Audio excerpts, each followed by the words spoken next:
今天要推荐一部剧，看清纯妹子如何逐渐被伶牙俐齿的男主迷倒，攻略纯情玉女的搞笑日本深夜剧，痴情地接吻。故事开始，长相甜美、性格温柔的女主荷华，是一名自带书香气质的图书管理员。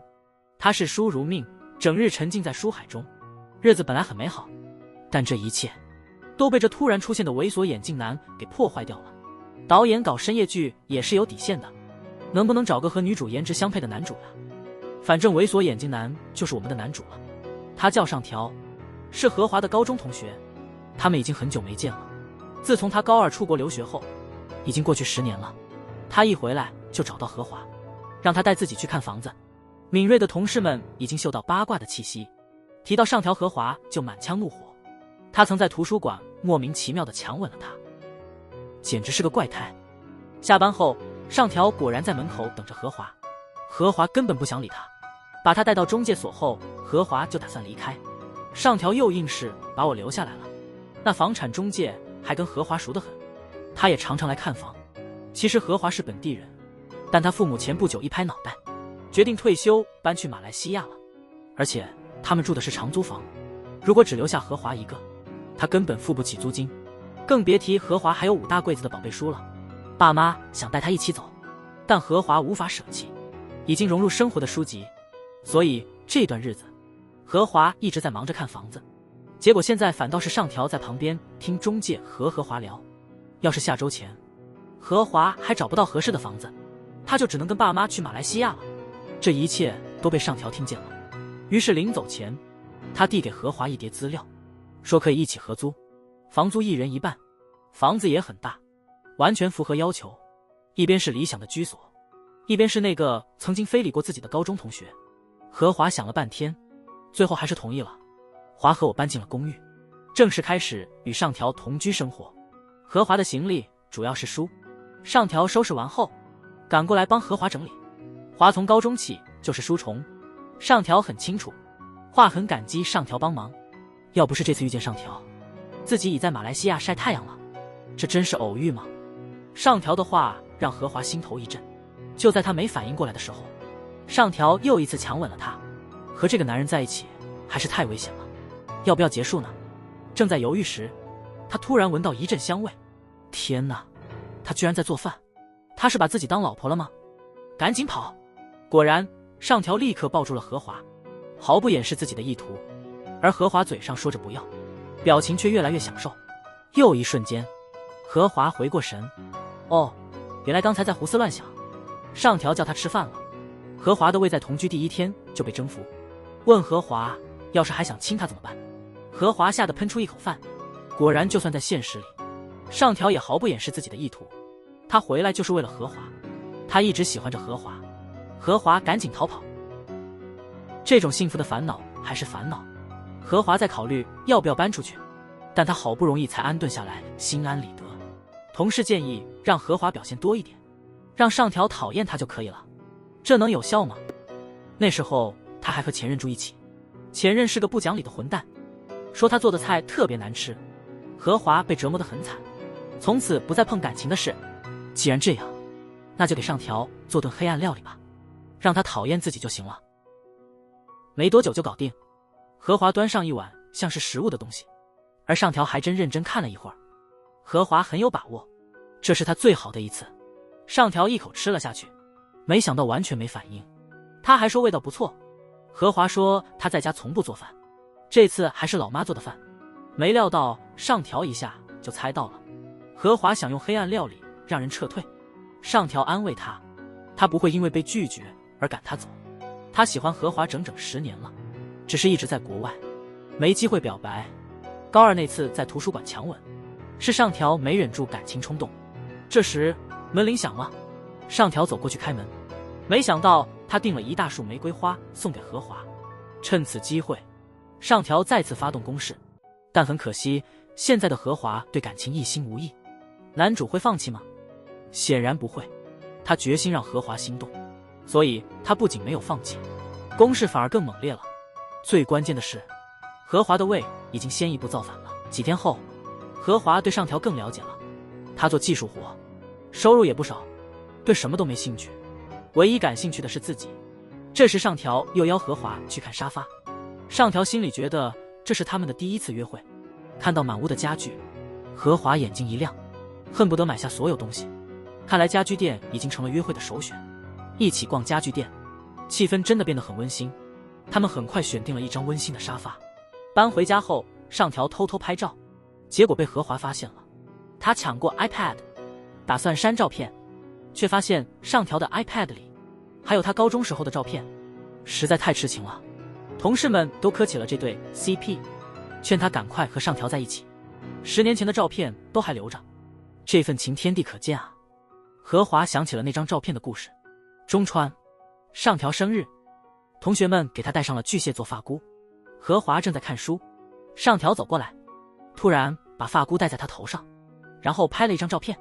想到过去，明天好像是上条的生日，同事们劝他准备下，毕竟人家收留了他，对吧？可是何华还是觉得啃书好玩多了。今天上条一直没回来，他总算有时间看书了。突然，何华听到卧室里有动静，不会是有贼吧？他拿起拖把，小心翼翼地靠近上条的房门。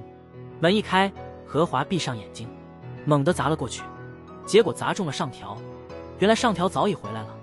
何华边道边问上条，为何一直不作声？上条轻声说，因为他知道今天是何华期待的新书发售日，上条不想打扰何华，所以选择做个隐形人。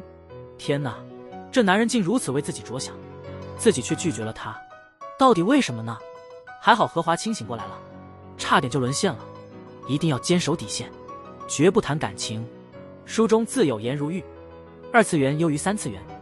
话虽如此，但是何华还是在上条生日那天拼命工作，然后早早就溜了。他去买了一个蛋糕，但突然他想起上条曾提过他喜欢吃自己做的饭，于是何华决定再下厨一次。忙活了半天，何华才有时间读书。时钟滴答作响，上条却还没回来。何华心情莫名烦躁，怎么这么晚也不说一声，连书也无法看下去。不知什么时候，何华开始关注上条，这也是他讨厌谈恋爱的原因。总有一个人让自己心情烦乱，太累人了。他想起4年前，自己被前男友纠缠不休才同意，结果根本不如意，被无情的甩了。越想越生气，何华干脆把自己买的蛋糕吃光了。他打定主意搬出去，离所有男人远远的。突然上条回来了，原来他今天工作忙得不可开交，晚上又是何华的阅读时间，所以他不敢打电话打扰他。何华顿时说不出责备的话。上条看到满桌的饭菜，非常惊讶，没想到何华记得我的生日，心里非常高兴。何华的火也快消了，还向上条道歉。忽然他站起来，拉着上条的领带亲了上去，害羞地说他同意在一起，小两口的生活很甜蜜。他突然发现自己已经爱上了上条，看着他那泰然自若的脸，何华反倒满脑子乱想。他请我吃蛋糕，是不是想干嘛？给我泡咖啡，是不是想干嘛？总之什么都瞎联想。何华这就是恋爱的症状，到底什么时候动手？何华时刻都在想这事。看着洗完澡展露完美身材的上条，何华心里小鹿乱撞，但不知道上条是欲擒故纵还是其他原因，始终呆若木鸡，让何华又急又气，一晚上没睡好。难道要跟同事说男朋友不愿意跟我睡觉的尴尬事吗？根本说不出口，连看儿童连环画都会觉得上条的脸总在眼前。在被无情嘲讽时，正主突然现身，原来上条来附近开会，顺便带了早餐给何华。同事们看到 CP 成真，开心的姨母笑。何华被闺蜜们推去，和上条一起吃便当。吃完后，上条慢慢凑近，何华闭眼等亲亲，结果上条再次转身离开。可怜的何华又被耍得团团转，晚上回家也满肚子怒火，懒得理上条，但最后还是没抵过上条的温柔。上条给何华泡了一杯助眠热牛奶后，说了晚安。何华实在忍不住，上前抓住了上条的手，问今晚能不能一起睡。何华很困惑，为什么已经在一起了，上条还是对自己无动于衷。原来他还记得当初说的话，上条最希望的不是两人在一起，而是让何华爱上自己。上条觉得现在的何华还不完全喜欢他，因为上条已经为何华疯狂了，因此他希望何华能像他爱他一样爱着自己。他真的是欲擒故纵的一把好手。上条把何华拉进房间，压在身下。何华忽然注意到床头柜上的一本《吃人的爱》，这是谷崎润一郎的作品，是何华最喜爱的书，而上条早在高中时就买了，这些年来一直视若珍宝。慢慢听着上条的告白，何华竟然直接睡着了。上条什么都没做，只是安静地抱着他。第二天何华醒来时，上条已经开始做早餐了。上条不仅做饭，还包揽了所有家务，让小居我这个颜控党越来越喜欢了。临走前，何华还破天荒地给上条一个出门吻，然后道欢说自己昨晚睡着了，今晚他会早早回家。看来谈恋爱没想象那么糟吗？何华心情特别好，边忙活边哼着小曲儿。只是何华心情有点太好，怎么也静不下来。他很想快点见到上条，所以下班后一路小跑回家。没想到赶上了上条也在小跑，两人很有默契。回家后准备今晚的重要事情。洗完澡后，何华有些害羞地邀请上条去他房间。为了谢谢上条帮忙做家务，何华主动帮他吹头发。吹完后，何华问那晚自己睡着后上条说了什么。上条见状开始乱扯了，他们昨晚讨论文学作品，为啥有那么多直接的性描写。何华还说他也想和上条做那种事。何华又气又羞，羞愤交加，放任上条爱抚他。上条脱光了衣服，最终和何华跨过了那一步。这时镜头一转，出现了两个新角色，被邀请去荷华图书馆演讲的老教授和他年轻帅气的助手。当这个小帅哥看到文件末尾的荷华名字时，他显得很惊讶。果然这10集一定会出问题，但他还没轮到出场。这时男女主刚结束第一次夜晚缠绵，正补充体力，但第二天帅哥出现了，一上来就去图书馆前台问荷华在哪。同事们立刻告诉荷华，说来了个要参加演讲的帅哥，而且不是她男友那种类型的。荷华一脸疑惑地打开门，云看到帅哥，背景音乐都不一样了，原来他们居然认识。帅哥名叫小月，是荷华的高中同学，一起当过学校图书管理员。老朋友见面聊了几句，小月看荷华的眼神不一样了，满眼都是爱意，于是他约荷华晚上喝一杯。荷华也提到了上条，但还没说他们在谈恋爱，被服务员打断了。这时上条突然出现，警惕地看着对手，吓了小月一跳。接着他坐过去，听见两人对峙，气得直咬牙，果断站出来表态，随后拉着荷华走了。回家路上，上条很郁闷，因为荷华还会叫小月，一眼就认出了他。我可没被这样对待过。上条有点嫉妒了。荷华忍不住笑了，男人吃醋的模样挺可爱。第二天上条主动叫荷华起床，想和他亲热，没等荷华反应过来就开始了。结果刚亲完脸，上条说他开玩笑的，搞得华哥直皱眉，不做就不做了，他还得忙演讲会呢。自从活动开始申办后，华哥每天累成狗，一到家吃完饭就昏昏欲睡。上条想继续早上的工作，结果荷华直接在椅子上睡着了。每天都是如此，家里处处成了荷华的小窝。上条又无奈又心疼。有一天上班前，荷华又无意提到了小月，看到他微微的吃醋，荷华玩心大起，故意又提了几遍。上条这次不客气，冲过来壁咚强吻，问他到底什么时候才能习惯叫他的名字，而不是姓，还威胁他不说的话就要马上把他办了。荷华急坏了，说叫不叫名字只是习惯，没啥大不了的。上条也火了，提包就出门上班。华在家里抱着抱枕反复练习叫上条的名字，但总觉得怪怪的。开会时也走神。演讲会马上开始了，这是荷华辛苦操办的活动，对他特别重要。演讲主题是日本古典诗词。老教授吟诵完毕后，由助手小月解读。凑巧的是，这首诗恰好讲的是单恋。小月一边说，一边目不转睛地盯着荷华，而荷华还在回想今早的事，自己是不是太过了。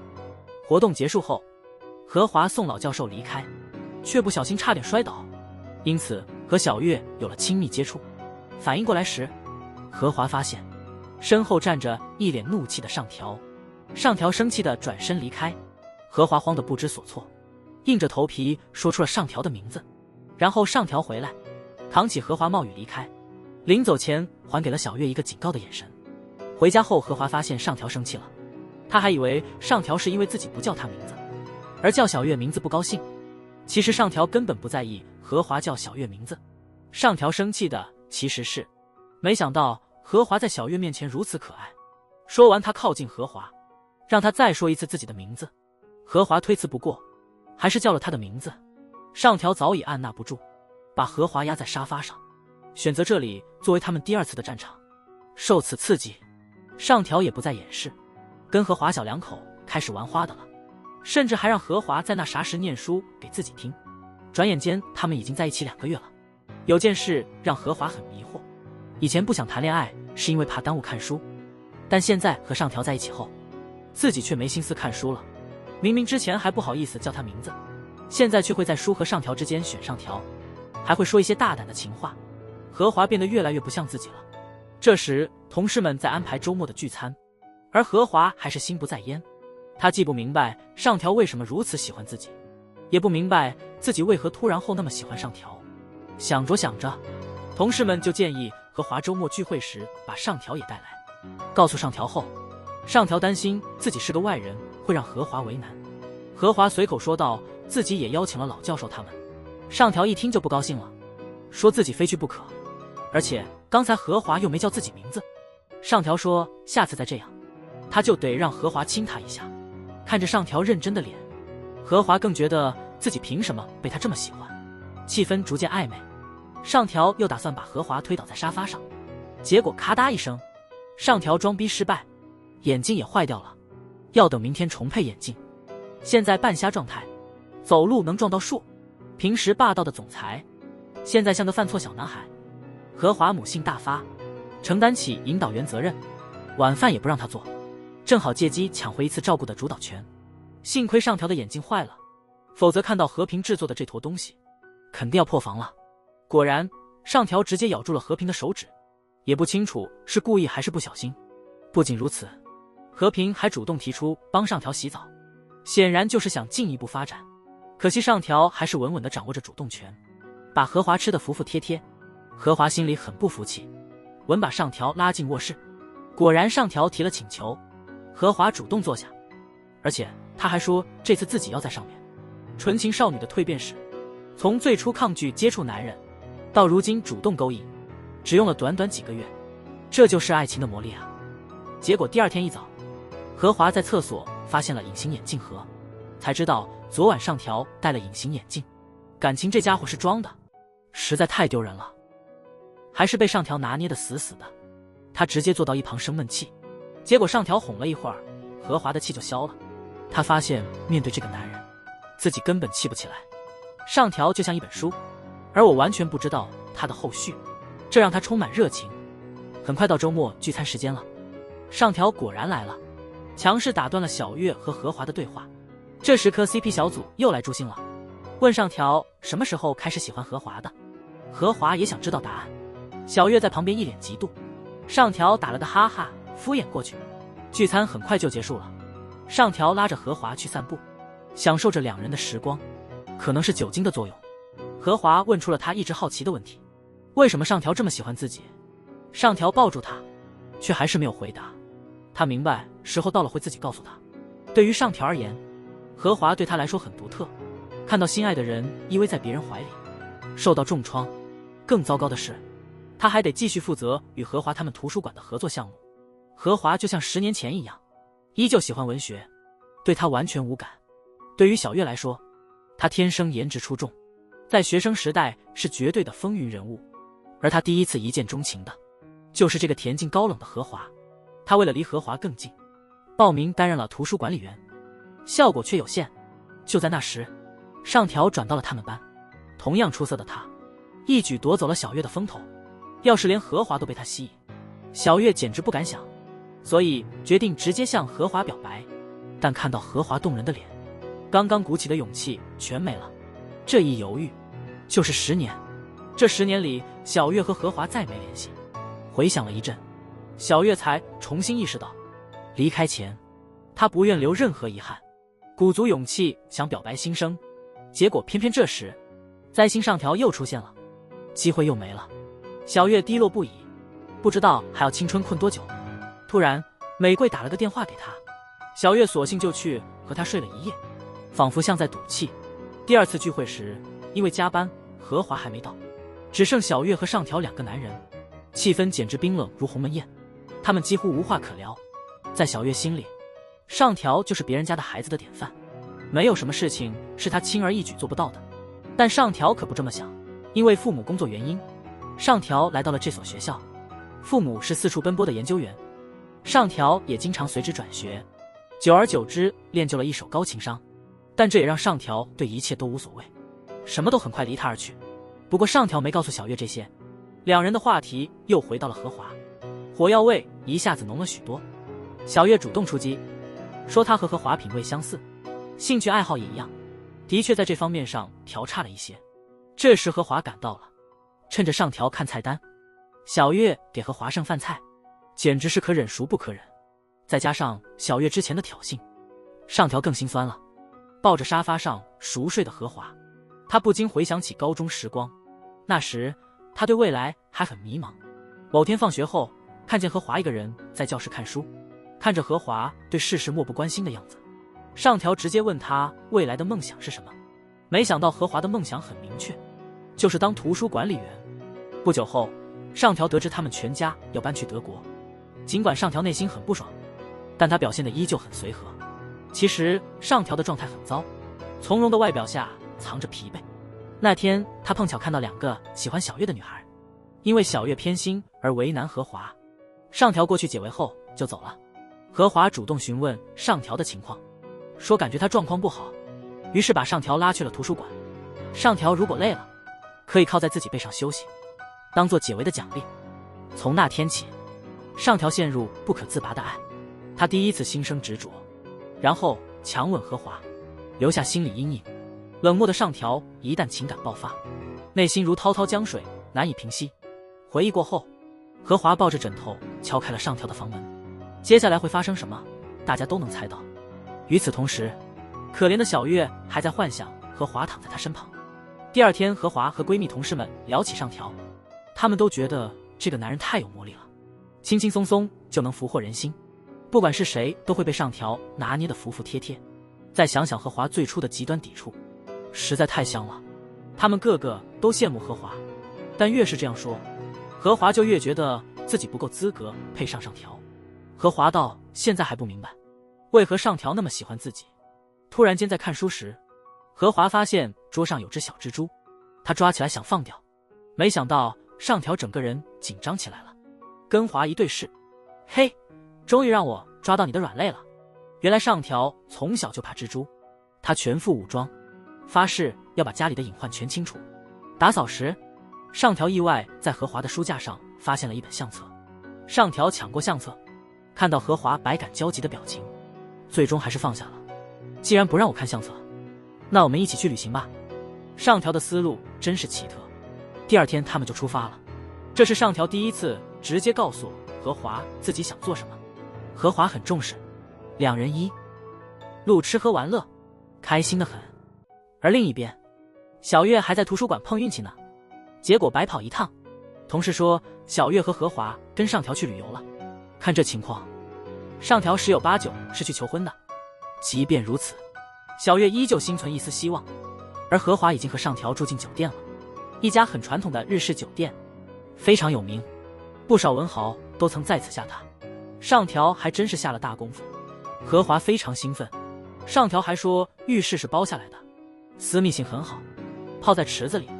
何华才反应过来，原来上条策划这次旅行最终是为了自己，难怪他说的那么坚决。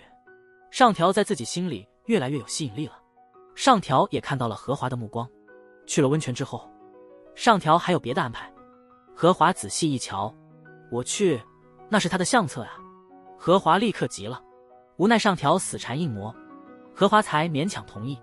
小时候的何华特别可爱，和现在差不多，里面全是他爸妈秀恩爱的合照。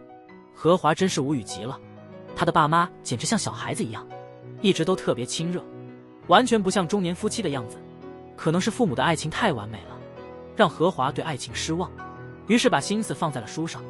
但现在一切都变了，自从和他上条交往以后，何华似乎也体会到了父母之间的感觉，那是一种困惑与幸福交织的复杂情感。这大概是文艺青年表达爱的方式。上条抱住何华，说这一辈子都不想失去他。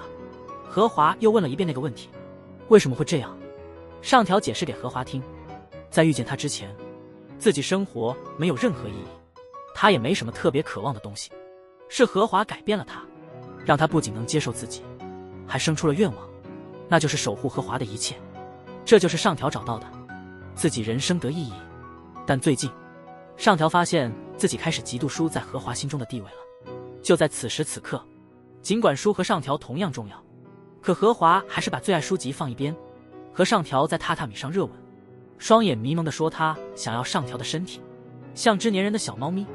第二天醒来，又是甜蜜的对视时刻。何华突然明白了，为何陷入爱的人会如此渴望彼此的身体，这是一种说不清道不明的情感，与单纯的欲望不同。临走前，何华还给朋友挑选了礼物，上条的目的算是达成了，他成功超越了书的地位，但只是暂时的。至少现在，何华不会因为看书冷落上条，但上条依旧不满足，他想完全占据何华的世界。而此时另一边，小月给之前和自己睡过的玫瑰打电话，说以后不能见面了，因为他遇到了真正喜欢的人，而这个人就是何华。转眼间复天就要结束了，每到这个时候，何华他们图书馆都会举办类似夏日祭典的活动，员工们都要穿上和服浴衣，但何华一直都没有这么做。好兄弟小月和上条同声劝何华试试看，上条苦口婆心的劝，何华才勉强同意。接着他又请上条去庆典当志愿者，因为管理缺人，本来上条不太乐意，一听老对头小月也要去，他立马来了精神。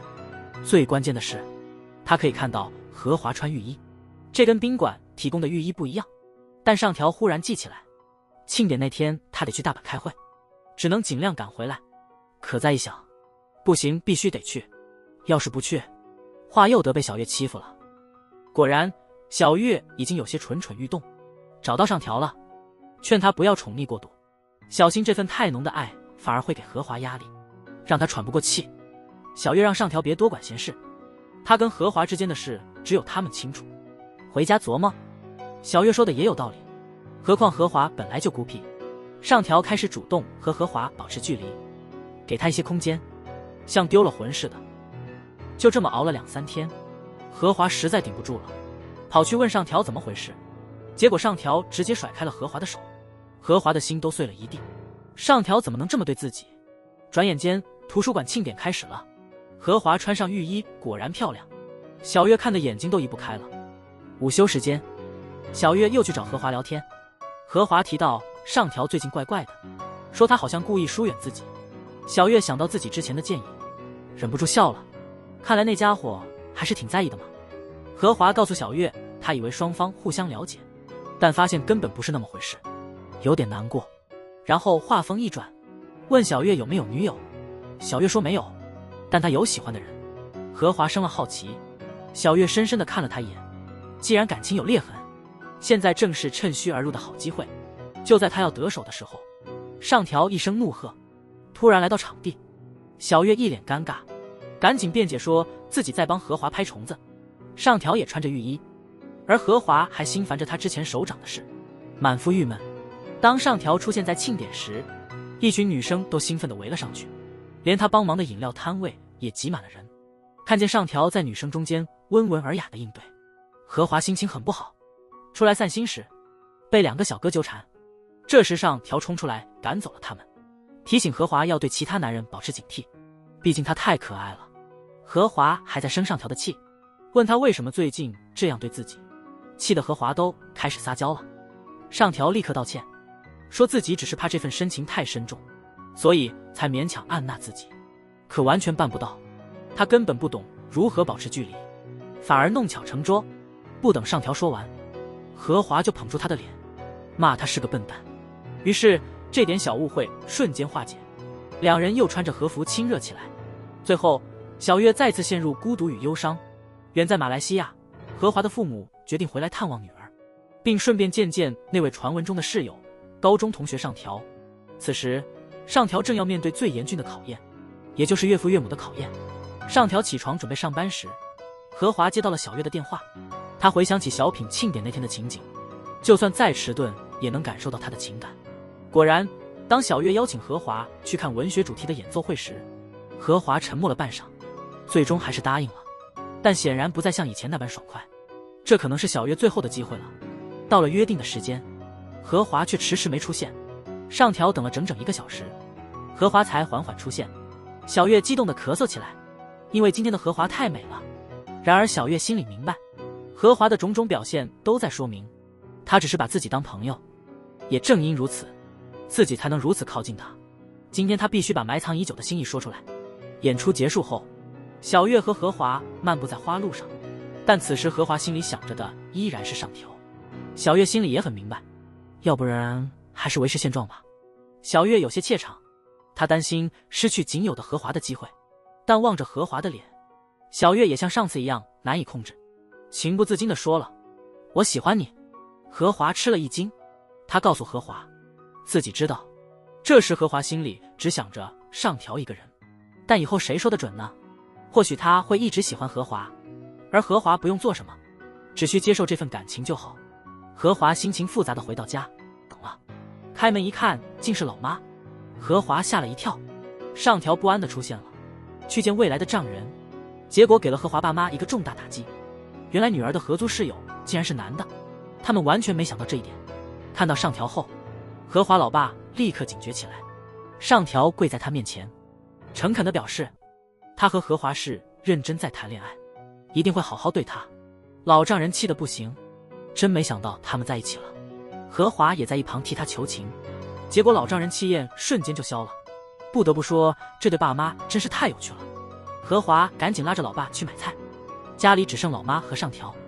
丈母娘显然好商量多了，已经和上条聊起天了，而且她感觉到了上条的真诚，非常放心。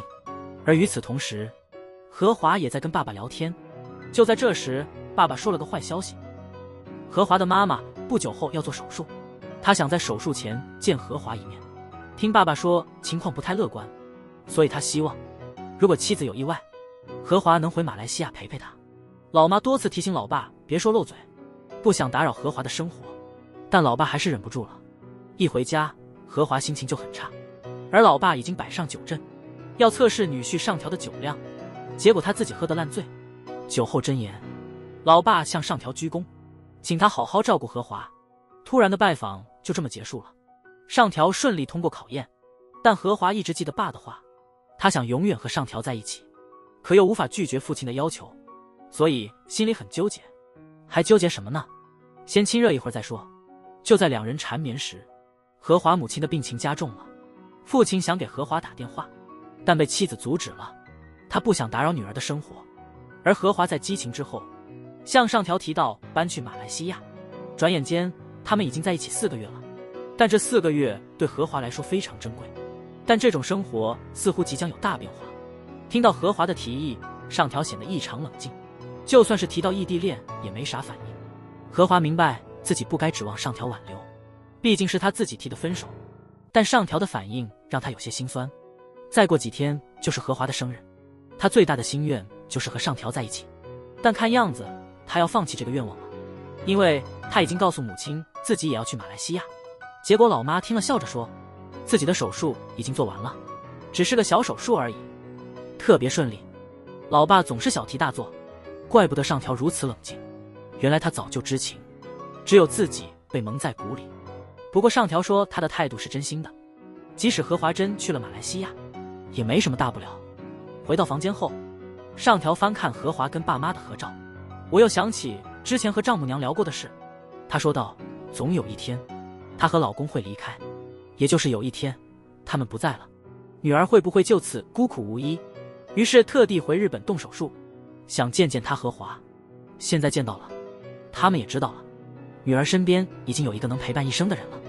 过了几天，何华的生日到了，他起床后却没见到上条。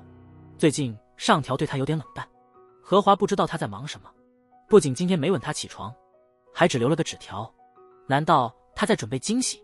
郁闷的何华给上条发短信，约了中午一起吃饭，结果快下班时被同事缠住了，非得帮忙干活，忙了好久才完事。何华垂头丧气的走出图书馆，发现上条早在门口等着他。上条拿出一块黑布，蒙住了何华的眼睛。睁眼时，何华发现自己在一个盛大的生日派对上，朋友们都在场。原来这一切都是上条策划的，连拜托同事拖住上条也是。何华的爸妈也来了，何华的心情瞬间被惊喜填满。她一直都是一个得到爱，并且被爱包围的女孩。蛋糕是闺蜜准备的，花饰是她爸妈布置的，酒水是老教授和小月提供的。大家都聚在一起，自发为何华庆生。上条很感激大家，包括小月。小月的爱也很深沉，既热情又有理。她不是为了回报，而是单纯的想爱。上条的讲话让大家很感动，整个生日派对像小型婚礼。何华也和小月说开了，月小子显得很洒脱，文学的力量让他不在乎得失，他只看重爱而已。聚会散后，何华与上条结伴回家。上条问何华知不知道，为何他不介意他去马来西亚。何华不清楚。上条笑道，那时他会从国外回来追他到了马来西亚。当年上条和何华悄悄溜进高中校园，他们来到他初见何华时的那张椅子前。时光仿佛倒流，当年的阴郁少年终于实现了毕生的追求。现在他们又像高中时那样背靠背坐着，书架上的古奇润一郎痴人的爱见证了这10年的点滴。如今有情人终成眷属，何华痴迷书籍，而上条痴迷何华。现在两人彼此痴迷，在这段新关系中，上条将何华一起共创美好未来。至于结局，就让我们以罪欲的滚床单来收尾吧。日剧《痴情的接吻》至此完结，是一部超甜的剧，导演也非常有诚意，不仅福利满满，演员表演也十分出色。